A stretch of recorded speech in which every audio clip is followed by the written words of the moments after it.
বিশ্বের সেরা স্বাদের মুরগির মাংসের আচারের রেসিপি। এর চেয়ে সেরা স্বাদের মুরগির মাংসের আচারের রেসিপি হতেই পারে না, ট্রাস্ট মি। রেসিপিটি প্রিপেয়ার করাটা একদম ইজি, খেতে অসম্ভব টেস্টি, স্টোর করেও রেখে দিতে পারেন। রেসিপিটি প্রিপেয়ার করার জন্য এখানে 1 কাপ সরিষার তেল দিয়েছি তেজপাতা, এলাচ, দারুচিনি, লবঙ্গ, গোলমরিচ। মাংসের টুকরা ঠিক এই সাইজের করে কেটে নিয়েছি। চাইলে আপনারা এর চেয়েও বড় টুকরা দিতে পারেন, তবে অবশ্যই কিন্তু চর্বিটা রাখবেন না, চর্বি ছাড়া মাংস নিতে হবে। দিচ্ছি লবণ, হলুদ গুঁড়া, খুব সুন্দর করে মিশিয়ে নেব। মাংস থেকে যে পানি বের হবে সেটা দিয়ে কিন্তু মাংস সিদ্ধ হয়ে যাবে। এর ভেতরে এক্সট্রা কোনো পানি ব্যবহার করা যাবে না, যেহেতু এটা আচার। দিয়ে দিচ্ছি আদা রসুন বাটা।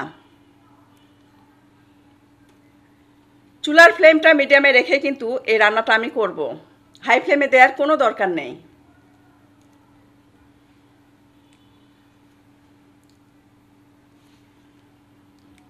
তেলে শুধু ভাজতে হবে, বিষয়টা এরকম। এখানে হাফ টেবিল চামচ কালো সরিষা আর হাফ টেবিল চামচ হলুদ সরিষা ধুয়ে নিয়েছিলাম, সেটা বেটে নিয়েছি।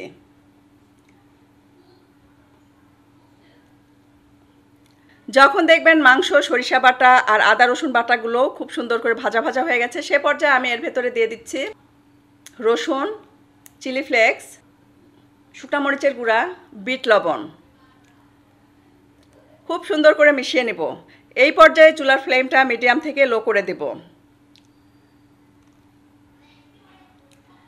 যেহেতু মাংস খুব সুন্দর করে ভাজা ভাজা হয়ে গেছে, পানির পরিমাণটা ধরতে গেলে নেই, তারপরেও আমি আরও কিছুক্ষণ এটা রান্না করব যাতে করে মাংসের ভেতরেও কোনো রকম পানি না থাকে। দিয়ে দিচ্ছি ধনে গুঁড়া, ভাজা জিরা গুঁড়া আর চাট মশলার গুঁড়া। কন্টিনিউয়াসলি নেড়েচেড়ে কিন্তু রান্নাটা করতে হবে, নিচে কিন্তু তা না হলে পুড়ে যাবে। দিয়ে দিচ্ছি লেবুর রস। চাইলে লেবুর রসের পরিবর্তে আপনারা তেঁতুল কিংবা আচারও ব্যবহার করতে পারেন। কাঁচামরিচ ফেটে দিয়েছি যাতে করে ফুটে না ওঠে। দেখতেই পাচ্ছেন এ পর্যায়ে কিন্তু সব কিছু খুব সুন্দর করে ভাজা ভাজা হয়ে গেছে, নিচে তলানিতে কিন্তু হালকা লেগেও গেছে।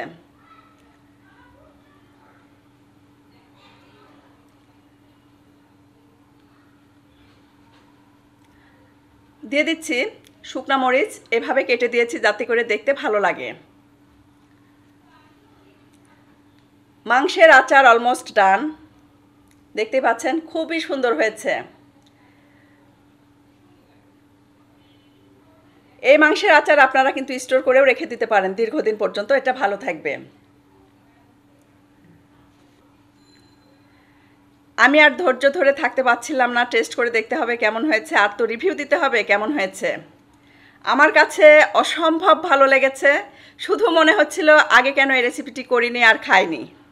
শুধু বারবার আমি দেখেছি কিন্তু কখনো করা হয়নি, আজকেই প্রথম করেছি। আমার কাছে অসম্ভব ভালো লেগেছে। মুরগির মাংসের এই আচারের রেসিপিটি শুধু আপনারা খিচুড়ির সাথে না, গরম ভাত, পোলাও, বিরিয়ানি সবগুলোর সাথেই খেতে পারবেন। এক কথায় অসম্ভব অসম্ভব টেস্টি ছিল। আশা করছি আপনাদের কাছেও খুব ভালো লাগবে, স্টোর করে রেখে দিতে পারবেন দীর্ঘদিন পর্যন্ত, এটা ভালো থাকবে। কমেন্টস করে জানাবেন রেসিপিটি কেমন ছিল। লাইক, কমেন্ট, শেয়ার করবেন। ইনশাআল্লাহ আগামীতে আবারও দেখা হবে নেক্সট কোনো এপিসোডে নতুন কোনো রেসিপি নিয়ে। সে পর্যন্ত সবাই দোয়া করবেন, ভালো থাকবেন। আল্লাহ হাফেজ।